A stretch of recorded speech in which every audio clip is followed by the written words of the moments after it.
સાણંદમાં હજુ મોટી સંખ્યામાં હાનિકારક વૃક્ષો ઊભા હોવાથી મુખ્યમંત્રી સુધી રજૂઆત.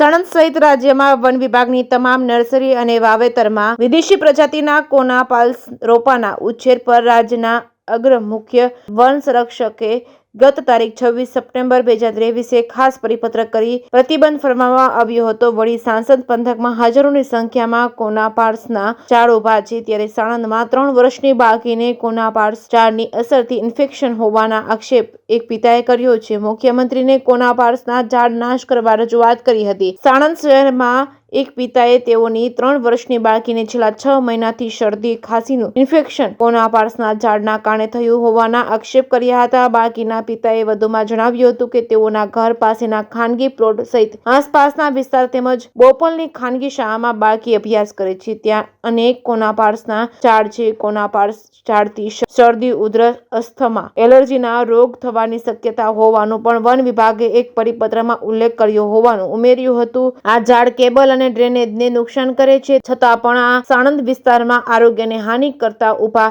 કોના પાલ્સના ઝાડને લઈને વન વિભાગની કામગીરી સામે સવાલો ઉઠ્યા છે. બાળકીને ઇન્ફેક્શન થતા ડોક્ટરની સલાહથી બાળકીને સારવાર બાદ શુદ્ધ હવા મળી રહે તે માટે બાળકીને 2 દિવસ માટે પોલો ફોરેસ્ટ ખાતે લઈ ગયા હોવાનું વધુમાં પિતાએ જણાવ્યું હતું. તાજેતરમાં જ રાજ્યના મુખ્યમંત્રી, અમદાવાદ કલેક્ટર, પ્રાંત અધિકારી તેમજ વન વિભાગની પર્યાવરણ અને સ્વાસ્થ્યને ધ્યાને લઈને પ્રતિબંધિત કોના પાલ્સ વૃક્ષોનો સાણંદ વિસ્તારમાં તેમજ મંદિરો, પાર્ટી પ્લોટમાંથી હટાવી નાશ કરવા બાળકીના પિતાએ ઈમેલ દ્વારા રજૂઆત કરી હતી.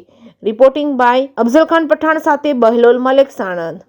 નમસ્કાર, મારું નામ હરદીપ રાજેન્દ્રભાઈ દરજી છે અને હું સાણંદમાં કોલટ રોડ પાસે આવેલ મયુર બંગલોઝ સોસાયટીમાં રહું છું.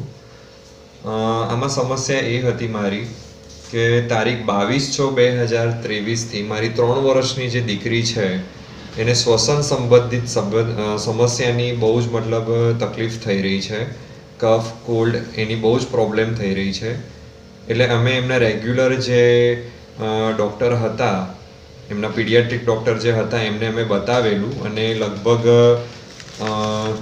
લાસ્ટ આપણે 26/1/2024 સુધી એમની દવાઓ ચાલી. એમને કોઈ પણ પ્રકારનો સમસ્યામાં સમાધાન મળ્યું નહીં. એમને ઉપરથી તકલીફ વધારે થવા માંડી. રાતના ટાઈમમાં એને ઊંઘવામાં ખૂબ જ ખલેલ પડતી અને ખૂબ જ એને શ્વાસ લેવામાં તકલીફ થતી.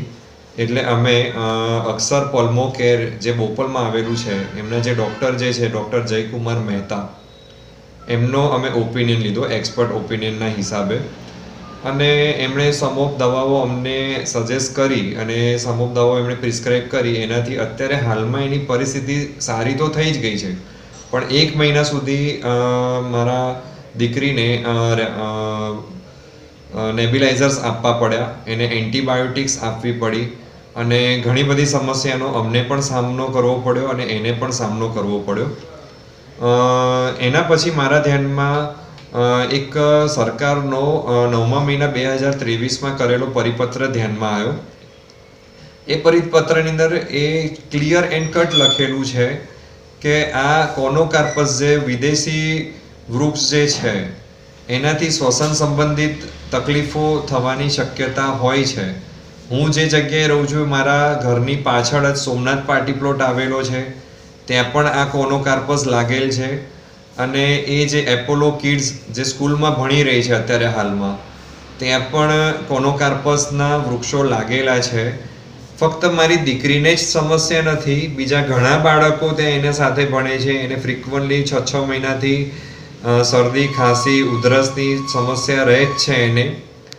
અને ખરેખર એ બાબતને ધ્યાને રાખીને અમે આરએફઓ સાણંદને રજૂઆત કરી હતી લેખિતમાં કે આ જે પાર્ટી પ્લોટોમાં અને રેસિડન્સ વિસ્તારની ખૂબ જ નજીક અને શાળાઓમાં જે કોનોકાર્પસ જે વૃક્ષો લાગેલા છે એને કાઢવામાં આવે, એનો નિકાલ કરવામાં આવે.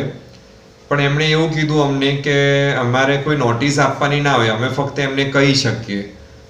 જ્યારે મેં એમને લેખિતમાં ફરિયાદ કરી હતી છતાં પણ કોઈ એક્શન લેવાયા નહીં. એના પછી મેં મુખ્યમંત્રીશ્રીના સ્વાગત પોર્ટલમાં અમે રજૂઆત કરી. આજથી લગભગ 25 દિવસ પહેલાં અમે રજૂઆત કરી હતી. મારી અરજી કલેક્ટર શ્રી સુધી પહોંચેલી છે ખરી, પરંતુ આજ સુધી કોઈ પણ પ્રકારના એક્શન્સ લેવામાં આવ્યા નથી. સાણંદ મામલતદાર અને સાણંદ પ્રાંત અધિકારી આવા પ્રશ્નોનો ઉકેલ કરતા જ નથી, કારણ કે કાયદો ફક્ત ને ફક્ત શહેરી વિસ્તાર માટે જ છે. ગ્રામ્ય વિસ્તારમાં કાયદાનો અમલ થતો જ નથી. આ બાબતે તમે આ બાબતે શું કહેશો?